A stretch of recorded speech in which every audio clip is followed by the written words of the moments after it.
Hello friends, welcome to my YouTube channel. तो आइए आज के इस वीडियो में हम देखते हैं कि अगर आपने एक्सेल शीट में अपना डाटा जो है मतलब कि परचेज का डाटा तैयार कर लिया है तो अब उसको कौन सा फॉर्मूला लगाएं कि हमारा GST वाइज मतलब कि सप्लायर वाइज और रेट वाइज जो डेटा है वो कंसोलिडेट हो जाए। क्योंकि हम सबको पता ही है कि हमें जो GSTR 4 में अपना परचेज का डाटा डालना है वो ऐसे डालना है कि एक पार्टी से मतलब कि किसी एक GST से या फिर एक सप्लायर से आपने पूरे एक साल में अलग अलग रेट वाला कितने अमाउंट का माल खरीदा है और एक पार्टी के लिए हमें एक ही एंट्री करना है। ठीक है, तो इसके लिए उस हिसाब से हमारे पास डाटा होना चाहिए। तो आइए हमने जो पीछे के वीडियोज में देखा था उससे एक और बेस्ट ऑप्शन है हमारे पास। तो आइए देखते हैं कि क्या ऑप्शन है। एक बहुत ही सिंपल सा तरीका है पाइवट टेबल का।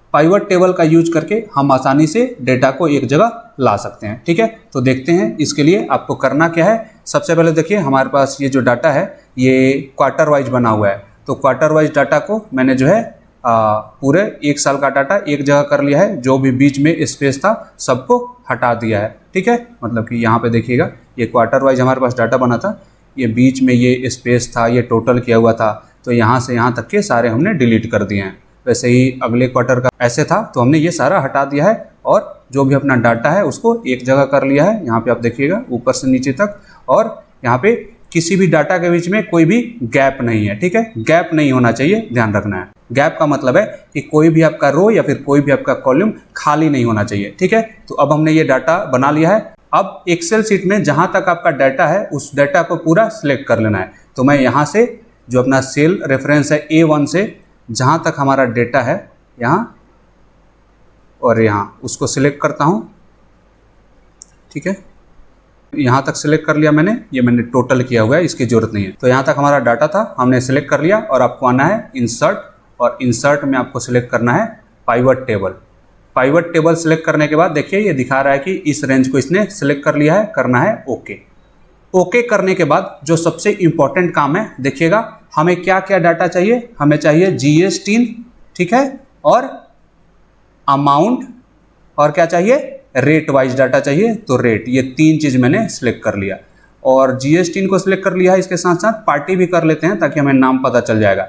वैसे हमारे इन तीन को सिलेक्ट करने से काम चल गया है, मैं पार्टी भी कर लेता हूँ। ठीक है, अब देखिए इतना करते ही हमारे पास अपना जो डाटा है वो आ गया है। कैसे आया है देखिएगा, ये जो पालीराम विनोद कुमार है इसका ये GST है और इससे पूरे साल में 5% रेट वाला हमने इतना माल खरीदा है। वैसे ही आगे है जिसमें 2-3 रेट वाले होंगे, वो भी देखिएगा कैसे आ जाएगा एक ही जगह।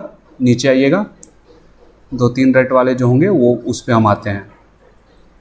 जैसे यहाँ पे देखिएगा विवेक ट्रेडिंग से हमने जो है 5% वाला इतना का माल खरीदा है, 12% वाला इतना का माल खरीदा है और 18% वाला इतना का माल खरीदा है। वैसे ही यहाँ अमर ट्रेडिंग से हमने 12% वाला इतना टोटल का माल खरीदा है और 18% वाला इतने का। ठीक है, वैसे ही नीचे आप देख रहे हैं डेटा अपना बहुत ही ईजी हो गया और कुछ ज़्यादा मेहनत नहीं करना पड़ा था। ठीक है, वैसे ही इसको 3% वाला जैन ज्वेलर से इतने का माल है और 12% वाला इतने का माल है पूरे साल में। इसको वेरीफाई अगर आप करना चाहें कि यहाँ हमारा डाटा सही आया कि नहीं, वो भी कर सकते हैं। कैसे, ग्रैंड टोटल अपना दिखा रहा है 21,03,419। हमारा जो सीट था इसमें देखते हैं ग्रैंड टोटल क्या है।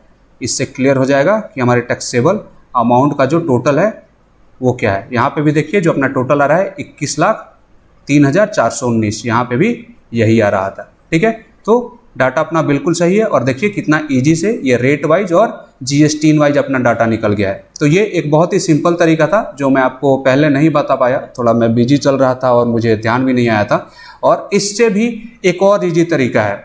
अब इसमें देखिएगा आपके पास क्या आ रहा है, ये रेट वाइज सारा डाटा आ जा रहा है। आप एक एक करके इसको आराम से अगर ऑनलाइन फाइलिंग कर रहे हैं तब भी कर सकते हैं, ऑफलाइन कर रहे हैं तब भी कर सकते हैं, कॉपी पेस्ट करके। लेकिन ऑफलाइन के लिए कॉपी पेस्ट करने का जो मैंने लास्ट वीडियो में तरीका बताया था उस तरीके के हिसाब से देखें तो एक इससे भी इजी तरीका है जो मैं आपको नेक्स्ट वीडियो में बता रहा हूँ। ठीक है, तो आई होप ये जो मैंने आपको तरीका बताया परचेज के डेटा को कंसोलिडेट करने का, मतलब कि रेट वाइज और GST वाइज एक जगह लाने का, वो आपके लिए बहुत ही हेल्पफुल है।